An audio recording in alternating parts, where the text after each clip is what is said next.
Hey guys, what's up? It's Dan Vallimont with BJJ Fanatics and Fanatic Wrestling. And today, I'm in Coconut Creek, Florida at Budo Martial Arts with my buddy Charlie Vinch. We just finished up doing a takedown seminar, some wrestling for jiu-jitsu and or for wrestling, but we covered a lot of two-on-one tie stuff, some of my favorite techniques, and stuff that I think that is applicable to wrestling. Well, it is 100% for wrestling, but it's very safe and very easy to learn for jiu-jitsu too, and can be very effective. And, I don't know, Charlie kind of wanted to recap some of the stuff we were going over. Thought it would be great for the jiu-jitsu community. I mean, Charlie, I don't know if you have anything else to say about it. You're more of a jiu-jitsu guy than I am, but anything to say? I think that this is probably one of the higher percentage moves that you can do once you get that two-on-one. It's going to be the reaction that most people will do who don't have a big wrestling background. Nice. Yeah.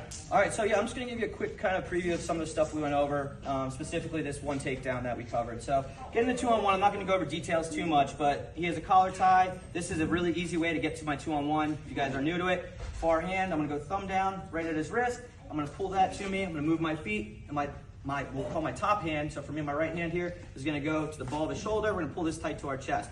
Now, I get good head position, I'm in my good stance. This is the two-on-one position. This is where we spend a lot of time in, getting a lot of offense from here.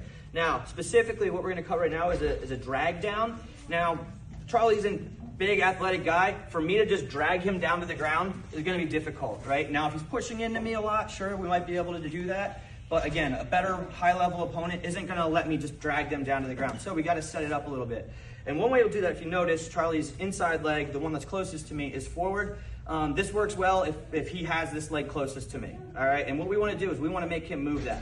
Now, in this seminar, we covered a single leg where we step behind our opponent's leg so he can't get it back, and we went to a single leg. So, Charlie being aware of that is probably gonna react. A better athlete, again, they're not gonna let me just step behind the leg. They're gonna react to it. And they can do a couple different things. They can circle away, but in this instance, we're gonna say he's gonna step his foot back. So, Charlie, knowing that I'm gonna try to go for this single leg, when I step, he steps his leg back.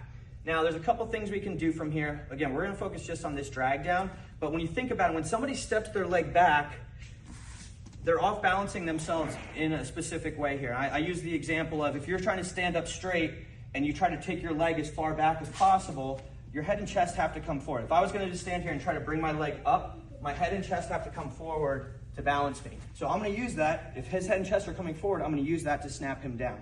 All right, so he's got his collar tie. I go two-on-one.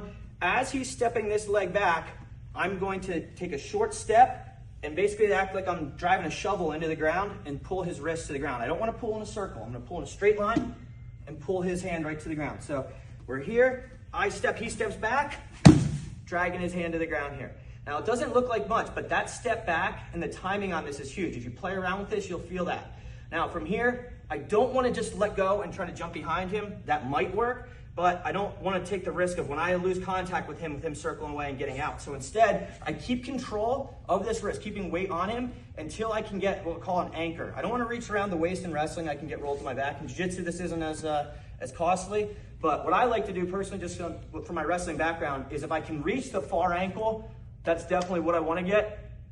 If I can only get the near ankle, that's fine. But as soon as I get this far ankle, I'm looking to come to the far knee.